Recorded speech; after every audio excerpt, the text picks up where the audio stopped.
these issues that it did predate the whole class of tests.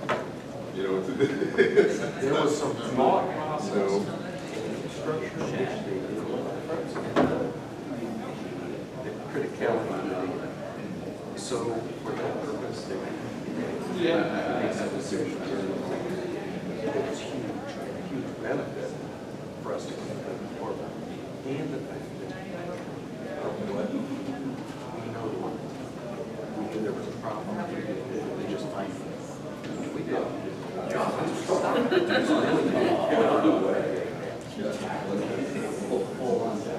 foundation. Yeah. Periodic, you have this now. Otherwise, well, we have to pay the village or whatever, or we're going to pay that. And I think that's how it is. Many of their wives here in you do the same basic security. There's two of you, and you manage to show, operationally how it's spelled. Check.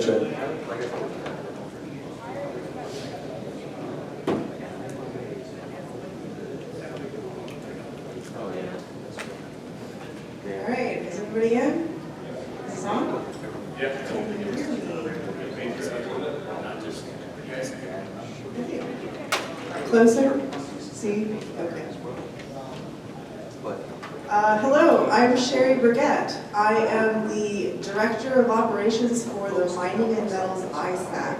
If you don't know what an ISAC is, it's an Information Sharing Analysis Center, is what it stands for. Every industry in this country has one in order to protect critical infrastructure. And so financial sectors had the longest running, 15 years, 7,000 members. And mining and metals is new to the party. We spun up about 2 years ago. And I was invited here today to talk about my journey into cybersecurity. So, maybe that's both. Oh, yeah. So this is actually the older version of my slides. I couldn't get my slides onto their computer in time, so let's stop pretending that there is a defined career path into cybersecurity. I just went over across the way and picked up a book, and there's some really helpful, well-intentioned advice for people to try and get more people into the industry, attract more kids, make cybersecurity fun. But it's not how it works for everybody. I think if I took a poll of how each of you got into cybersecurity, it would not be the same story. I'm going to share a couple personal stories, and I'm going to talk about how you can customize your education and focus on your interests and your strengths, and identifying gaps. So in cybersecurity, everyone has their frustration of choice as to what is missing in the industry. And I'm going to talk about some of those gaps and how you can be the person to fill those gaps. And we're going to talk about networking, finding mentors, why mentoring is vital for our industry, and how to make your cybersecurity career your own. Oh, I missed my little slides. So, how it all started. I guess 6 years ago, I got on a Greyhound bus.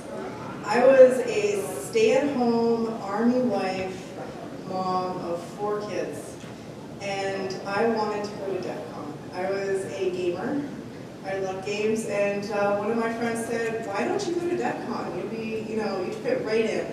And so the only way I could afford to go was a Greyhound bus. It was $200 round trip. I got like space available, military style, what was it? A timeshare, because they had a special deal for military timeshare. So I got to stay the week for very cheap. And I rode the bus. And on that bus trip, I sat at the very back, because the back of the bus is where you find the most interesting conversations. I got to sit next to a guy who just got out of prison, 20 years. He hadn't seen his family in 20 years, and he was a little bit nervous about going home. I got to meet a family of 4 that their dream was to travel around the world. And so part of that trip involved finding economical ways to go cross country.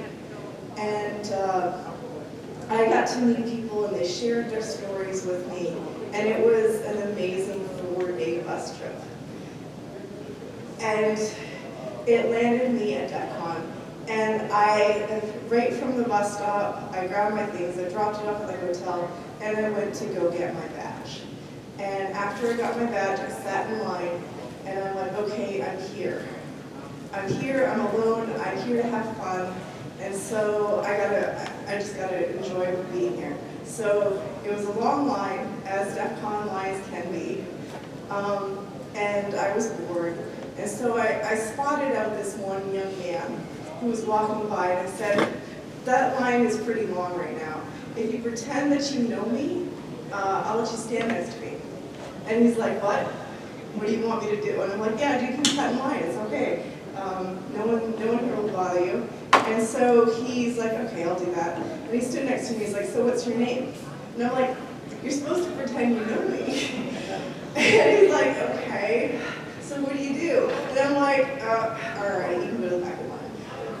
And so the guy sitting in front of me, because we were sitting at that point, a very long line, he's like, I have to know this person. He introduced himself to me. And he said, that's actually one of the funniest things I've seen here in a while. And we got to know each other, and he asked me what I did, and I said, I'm just a gamer.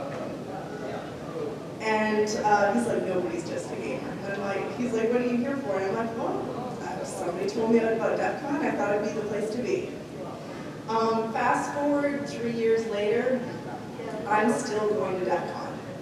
And I'm still just going for fun. And he said to me, why haven't you started a career in cybersecurity yet? Why haven't you done anything yet? And he was right. He said, it took me a few years to realize it, but cyber had a place for me. I didn't see myself like one of you. I felt that I was an outlier, but an outlier is what the industry needed. And it took him a few years to convince me of that. And so after that year, I agreed that I'd let him mentor me, because he asked me the 2 prior years. And I said, yes, okay, let's do this. 3 months later, I have a couple certifications, and I'm working on an associate's degree in cybersecurity. So what is my background anyway? This was from a newspaper article that I thought was pretty interesting. A priest or minister can help your client manage cyber risk, and not by praying for cyber criminals to leave you alone. So that line was actually written about me. My background is theology. So how does theology translate to cybersecurity?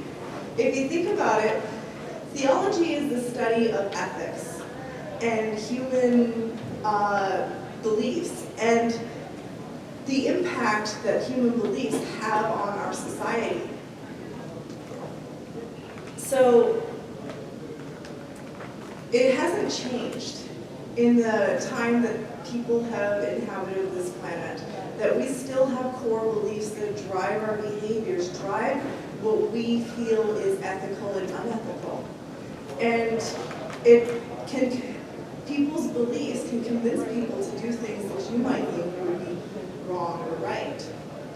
And so if you have a theologian on your team, you can have someone that will analyze information differently than the rest of your team.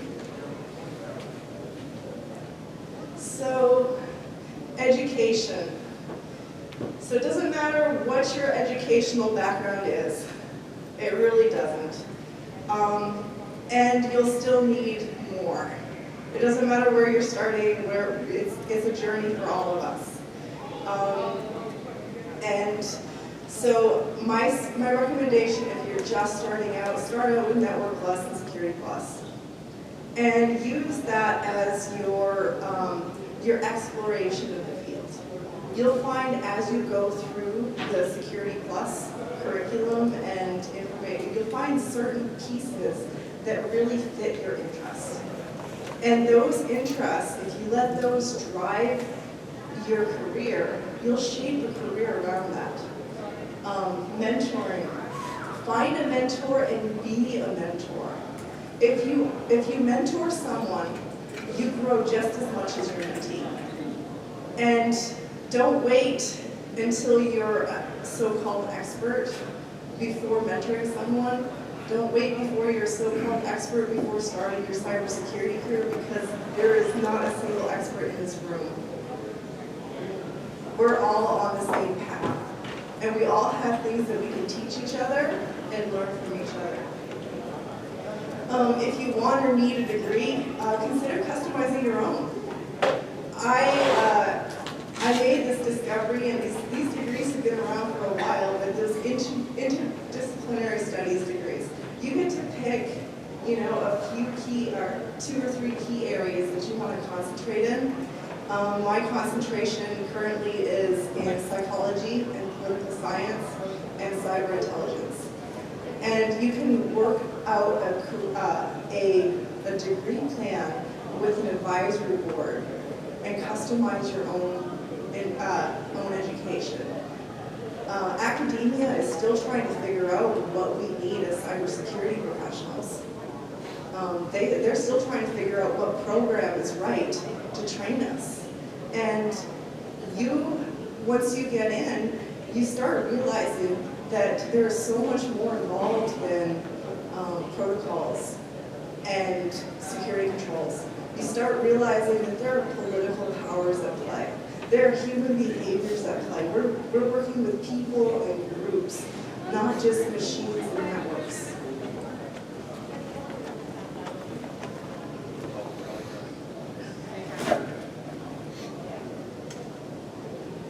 So I work for a nonprofit organization, and we started out very small.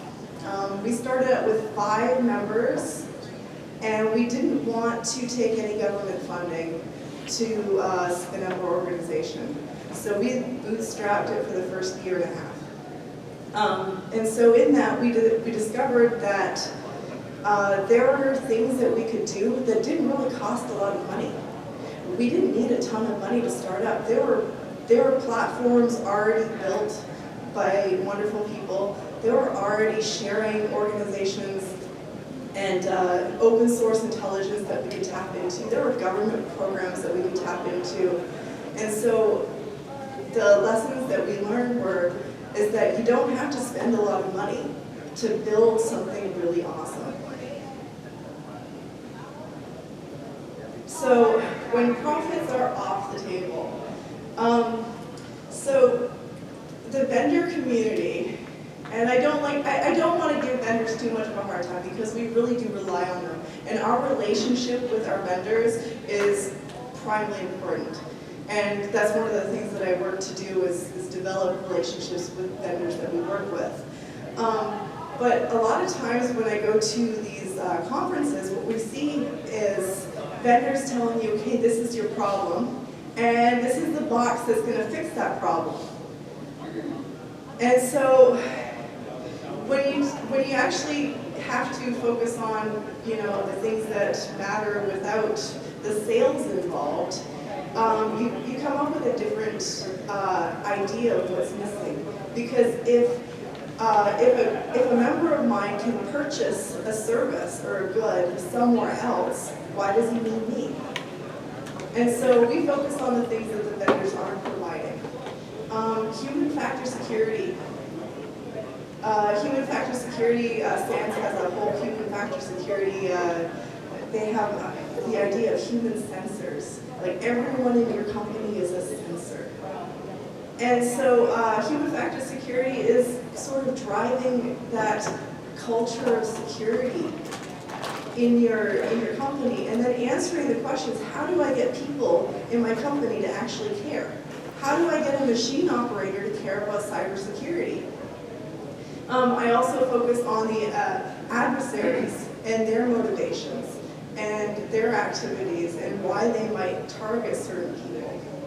And I educate people on how to be less of a target. Don't stick out. I talk about cybersecurity strategy. This is something that a lot of vendors don't, a lot of CISOs don't have a lot of support in, is strategy. Is how do I communicate our industries, or our organization's goals, and communicate our goals and how cybersecurity is going to align with that in order to enable the business. Because if you're not supporting your business, there is no reason, there's no reason to have you there. Innovation support. So I work in the mining and metals industry, and we are right now having an explosion of innovative ideas and technology. We have autonomous driverless haul trucks. We are looking at underground mining so we can remove people from dangerous situations, and having it done in a room above ground with Xbox controllers. And so it's sort of like Minecraft. And while these are great ideas and minimizing a lot of risk to human lives, which is very important and the industry needs it in order to survive, it also opens up instances and backdoors and vulnerabilities that the mining industry never saw before. People never really heard of the mining industry as having a major breach until a few years ago. They never heard, and they didn't have to worry about it because they didn't hold data. And people think of cybersecurity as data security. And I think that's a box that we need to sort of break. Cybersecurity isn't data security. Cybersecurity is security. And how we use technology to secure our companies, our lives, our technology. And one of the things that we support, and I get to travel all over the world to do this, is I support Secure by Design. I do threat modeling with designers and innovators so that they can talk about cybersecurity issues as early in the process as coming up with the idea for a new innovative strategy.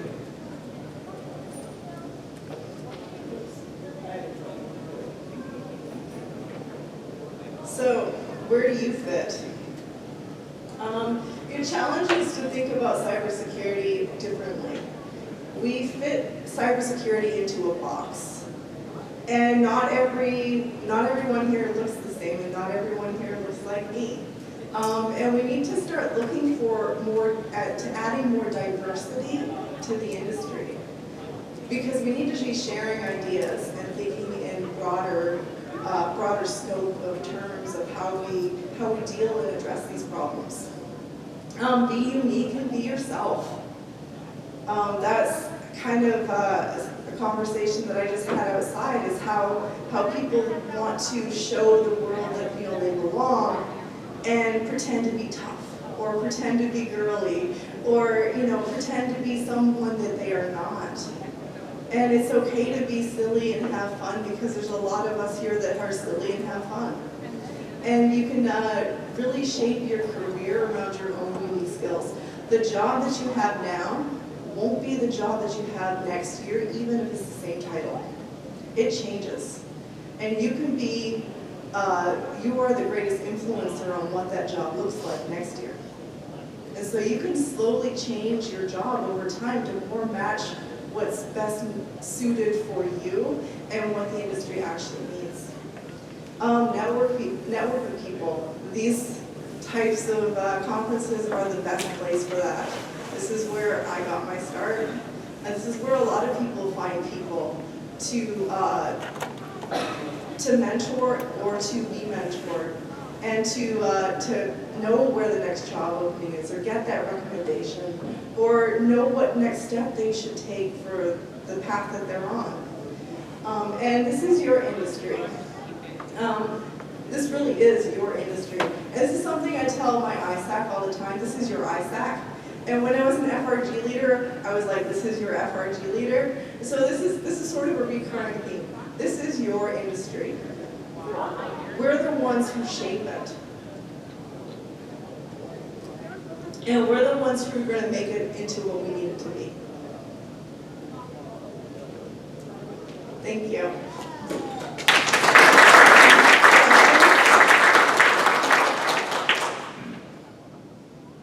Yes?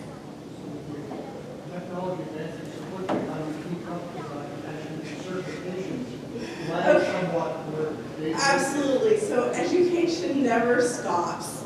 Absolutely never stops. And that's one thing my husband asked me. He's like, so after you're done this, you get a job and you're done, right?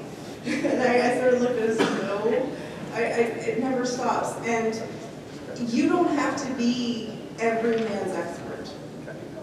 You just have to be good at what you do and what you love to do.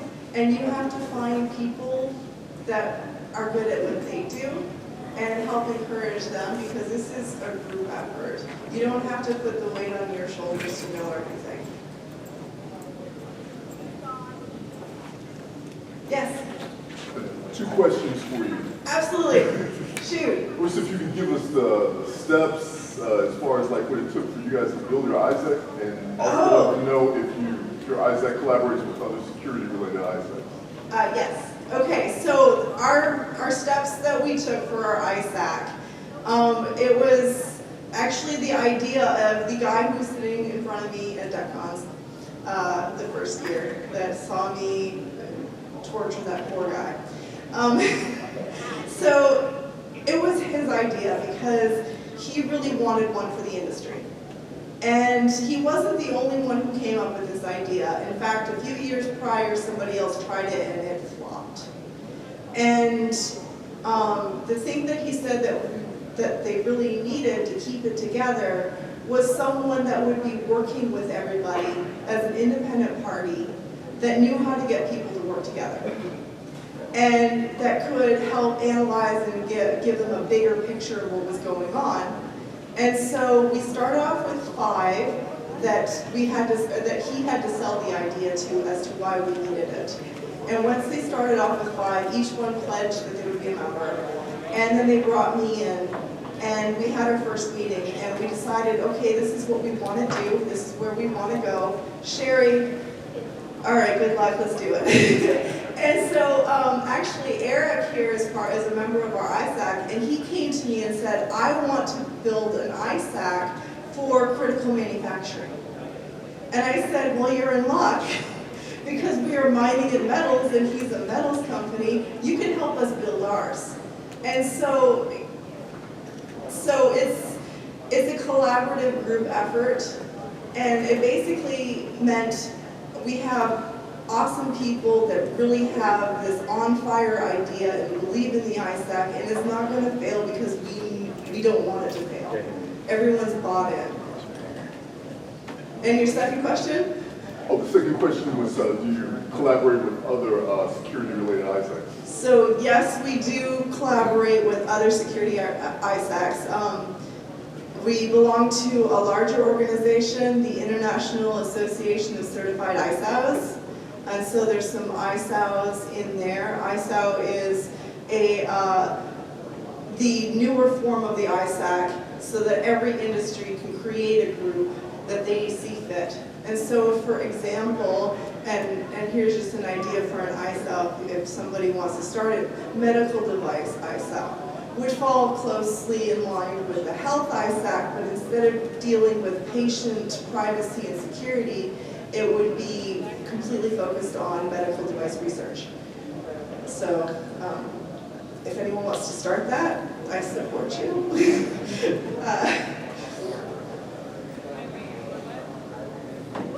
All right, thank you very much.